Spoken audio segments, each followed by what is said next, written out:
Hi class, in this lesson we're going to learn about solving radical equations. In order to solve radical equations, we actually want to get rid of the radical. And to get rid of the radical, if it's a square root, you need to do the opposite of square rooting, which would be to raise it to the second power. If you raise the left side to the second power, you also need to raise the right side to the second power. And that causes the square root to cancel, and you're left with 3x plus 4 equals 64. So now it's just what looked like a complicated problem just turned into a more simple algebra problem.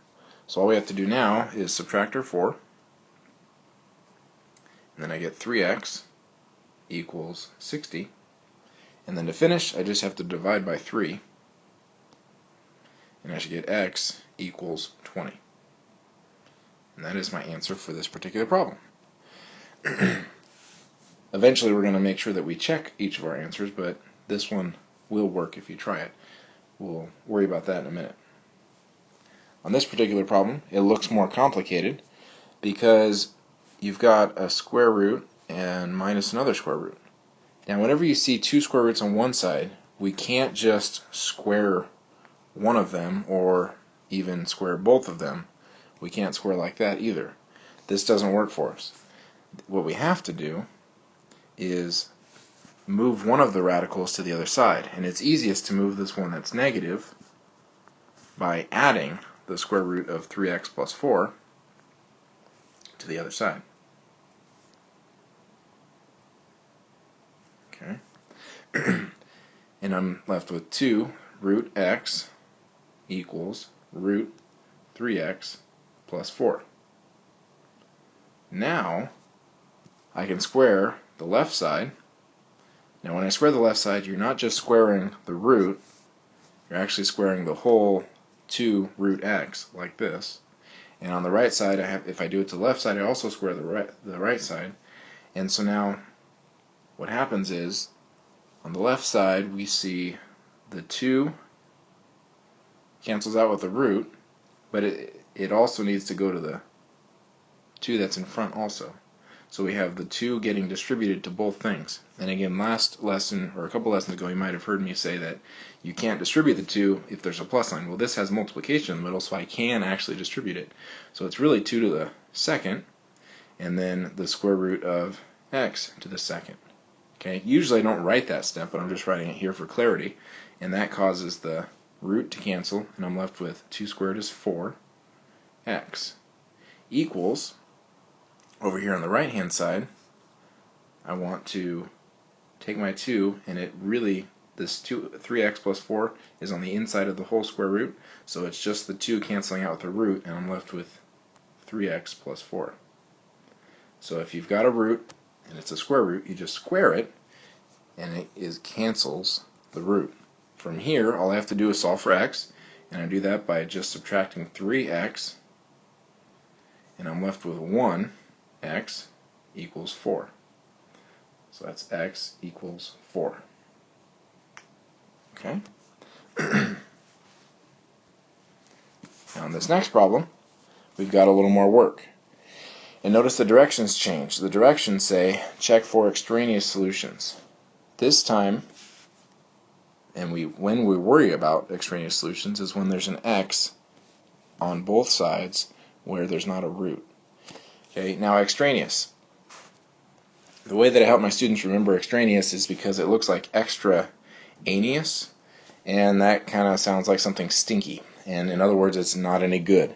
So hopefully, you hear the humor in that, we are looking for something that's stinky and it's not any good. So you're going to have two solutions generally with these types of problems. One of them is going to be good, one of them will be bad. Sometimes they're both good, sometimes they're both bad. So here we go. Let's try this particular problem. I need to square the left side and square the right side.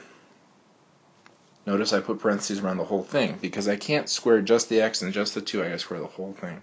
So on the left hand side it's easy, it just cancels the square root, so it's 4 minus x. The right side is more complicated. When you have parentheses, this is not equal to x squared plus 4. This is not correct. What you have to do is write it twice. X plus 2 times x plus 2. And when you square it, it's going to turn out to be x squared plus 4x plus 4. And I can do that quickly because I know a little trick, by the way. X times the x gives you the x squared. The 2 times the 2 gives you the number at the end, the 4. And then to get this number in the middle, all you have to do is take these two numbers, multiply them. So x times 2 is 2x, and then double it. That's how I got the 4. So it's just 2x doubled. And that always works. You don't have to actually FOIL it. So I'm just saving myself the process of FOILing.